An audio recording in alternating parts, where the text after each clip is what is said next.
ఆత్మీయులైన ప్రేక్షకులకు నమస్కారం. నా పేరు డాక్టర్ చిరుమామిళ్ళ మురళీ మనోహర్. ఆయుర్వేద సంహిత ఈ కార్యక్రమానికి మీకందరికీ స్వాగతం.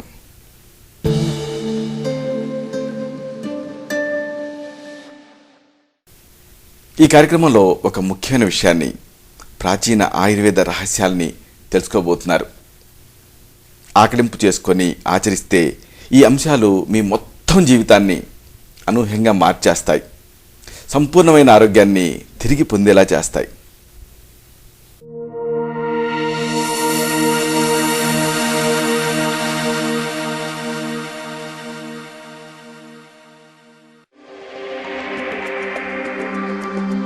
గుమ్మడి పండు. చాలా మందికి దీని గురించి ప్రత్యేకమైన అభిప్రాయం అంటూ ఉండదు. ఏదో దిష్టి తీయటానికి, ద్వారబంధాలకి కట్టే పండు అనుకుంటారు. కొంతమంది వడియాలు పెట్టుకుంటారు. అయితే ఇంతకు మించి దీంట్లో ఎన్నో విశేషాలున్నాయి, వైద్య సంబంధమైనటువంటి ప్రాధాన్యతలున్నాయి. ఈ కార్యక్రమంలో ఈ గుమ్మడి పండు గురించి సమగ్రంగా తెలుసుకుందాం. లావాటి వ్యక్తుల గురించి మాట్లాడాలి అని అనుకున్నప్పుడు గుమ్మడికాయలాగా ఊరాడు అని అంటూ ఉంటాం. గుమ్మడికాయని ఇంగ్లీష్లో పంప్కిన్ అంటారు. గ్రీకు భాషలో బాగా ఊరిన పెద్ద కాయ అనే అర్థంలో పెపాన్ అంటారు, అంటే పెంపకాయ అని. ఫ్రెంచ్ వాళ్ళు ఈ పదాన్ని వాళ్ళ భాషలోకి అరువు తెచ్చుకొని పొంపాన్ అన్నారు. ఫ్రెంచ్లో నుంచి బ్రిటిష్ వాళ్ళు ఈ పదాన్ని సొంతం చేసుకొని పంప్కిన్ అని పిలవటం మొదలుపెట్టారు. అప్పటి నుంచి ఇలా పిలుస్తున్నాం.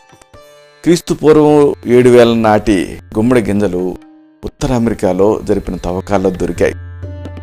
మెక్సికోలో ఆ రోజులలో 1 పౌండ్ నుంచి 1000 పౌండ్ల బరువున్న, అంటే దాదాపు 453.59 కిలోల బరువున్న గుమ్మడికాయలు కూడా కాసేవాట. దీన్ని బట్టి గుమ్మడికాయలు అమెరికా ఖండంలో పుట్టాయి అని చరిత్రకారులు అనుకుంటున్నారు. సాధారణ గుమ్మడికాయ ఇప్పుడు మనకి దొరికేది 4 నుంచి 8 కిలోల బరువు వరకు ఉంటుంది. 34 కిలోల బరువు ఉండేటువంటి కాయలు కూడా కాసే గుమ్మడి మొక్కలు ఉన్నాయి. అప్పుడు మనం ఎగ్జిబిషన్లో చూస్తూ ఉంటాం.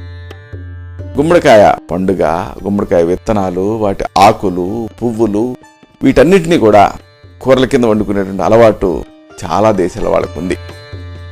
మనం శుభకార్యాలప్పుడు, గృహప్రవేశాల సమయంలో అవతల వాళ్ళని గౌరవించాలి అని అనుకున్నప్పుడు బ్రాహ్మణులకి స్వయం పాకం ఇచ్చేటప్పుడు ఈ గుమ్మడికాయని ఉపయోగిస్తూ ఉంటాం. వెస్టర్న్స్, పాశ్చాత్యులు కూడా ఈ కాయని కృతజ్ఞతా ఫలం కిందనే భావిస్తారు, థ్యాంక్స్ గివింగ్. అందుకోసం దీన్ని ఎక్కువగా ఉపయోగిస్తూ ఉంటారు.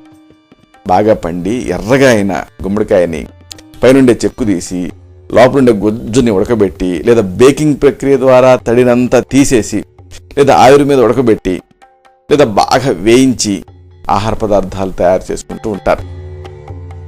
గుమ్మడి గింజల్ని మనం మామూలుగా వేరుశనగపప్పు, జీడిపప్పు ఇవి ఎలాగ వేయించుకొని తింటామో అలా తిన్నట్లుగా మెక్సికన్లు గుమ్మడి గింజలు స్నాక్స్ కింద తింటూ ఉంటారు. కెనడియన్లు, అమెరికన్లు గుమ్మడి గుజ్జుతోటి ఆహార పదార్థాన్ని తయారు చేసుకొని ఇష్టంగా తింటారు. దీని గుజ్జుతోటి మైదా పిండి, అలాగే ఇతర తీపి పదార్థాలు, ఈస్టు ఇలాంటివి కలిపి బేకింగ్ ప్రక్రియలో ఈ ఆహార పదార్థాలన్నీ కూడా తయారు చేసుకుంటూ ఉంటారు. ముఖ్యమైన స్నేహితులకి కృతజ్ఞతగా దీన్ని సర్వ్ చేస్తూ ఉంటారు. సొరకాయతో కూరలు వండుకున్నట్టుగానే లేత గుమ్మడికాయ, అంటే ఆకుపచ్చగా ఉండే గుమ్మడికాయతో చాలా దేశాల వాళ్ళు చాలా రకాల వంటకాలు చేసుకుంటూ ఉంటారు. అయితే మన ఆయుర్వేద గ్రంథాలు మాత్రం లేత గుమ్మడికాయని నిందించాయి. లేత గుమ్మడికాయ ఎక్కువ వాతాన్ని, పైత్యాన్ని పెంచి జీర్ణక్రియని దెబ్బతీస్తుందని, బాగా పండిన గుమ్మడికాయనే తినాలని ఆయుర్వేదం సూచిస్తుంది. పండిన గుమ్మడికాయ రుచిగా ఉంటుంది, ఎక్కువ బలకరంగా ఉంటుంది, నోటికి రుచిని పుట్టిస్తుంది, వీర్య వృద్ధిని చేస్తుంది, మలమూత్రాలు బాగా ఫ్రీగా అయ్యేలా చేస్తుంది, దప్పికని తగ్గిస్తుంది, వేడిని తగ్గిస్తుంది, కడుపు ఉబ్బరాన్ని పోగొడుతుంది, గ్యాస్ ట్రబుల్ వ్యాధిని నివారిస్తుంది. కానీ ఆలస్యంగా అరిగే స్వభావం ఉంటుంది కాబట్టి ఇది వాత దోషాన్ని పెంచుతుంది.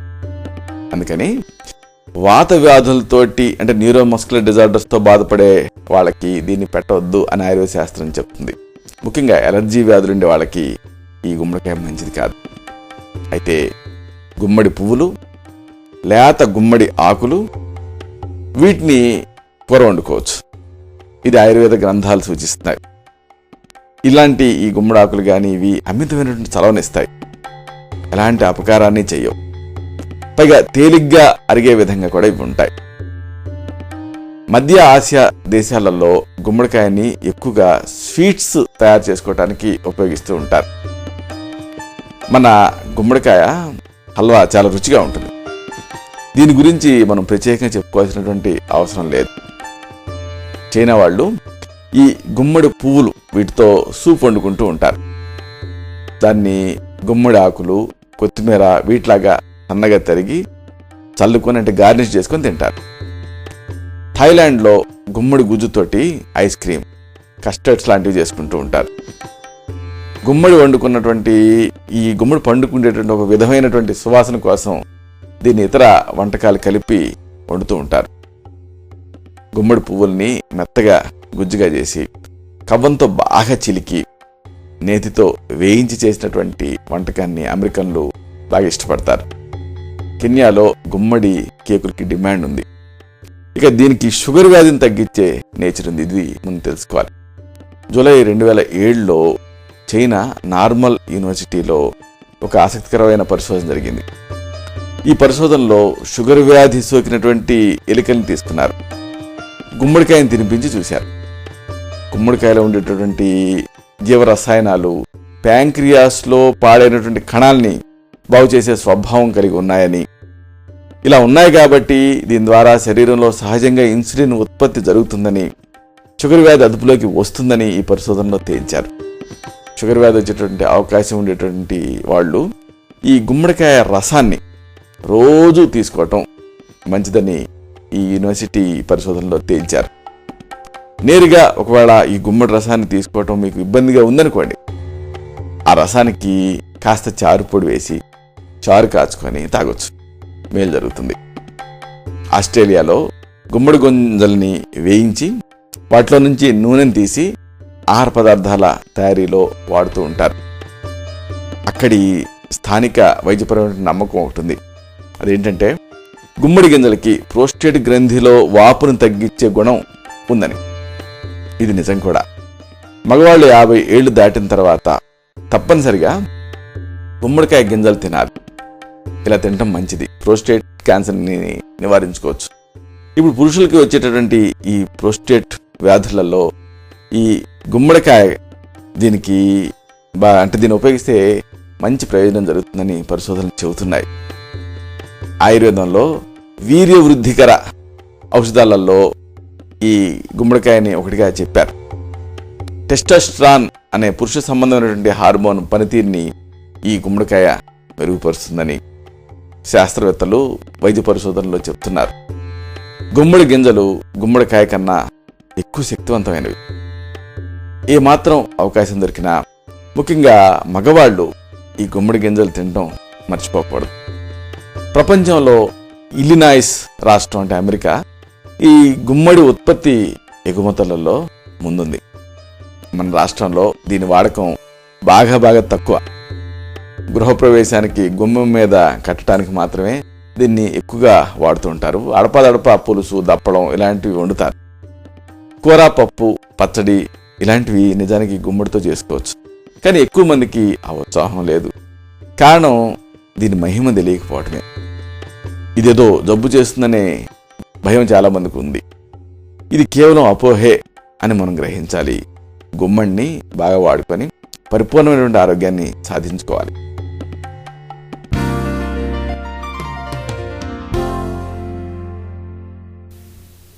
చూశారు కదా, ఇది విషయం. ఈ కార్యక్రమం మీకు ఉపయోగపడిందని, ఉపయోగపడుతుందని ఆశిస్తాను. అలాగే ఇందులోని విషయాల మీద మీకు అవగాహన పెరిగిందని భావిస్తాను. దీనిలోని విషయాలు నలుగురికి చేరేలాగా 10 మందికి ఉపయోగపడేలా మీ వంతు సహాయం మీరు చేయండి.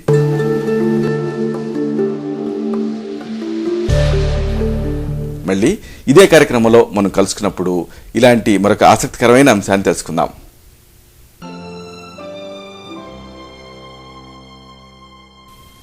శతం జీవ శరదో వర్ధమానః, శతం హేమంతాన్ శతం వసంతాన్. 100 శరత్తులు, 100 హేమంతాలు, 100 వసంతాలు వర్ధిల్లుతూ జీవించండి.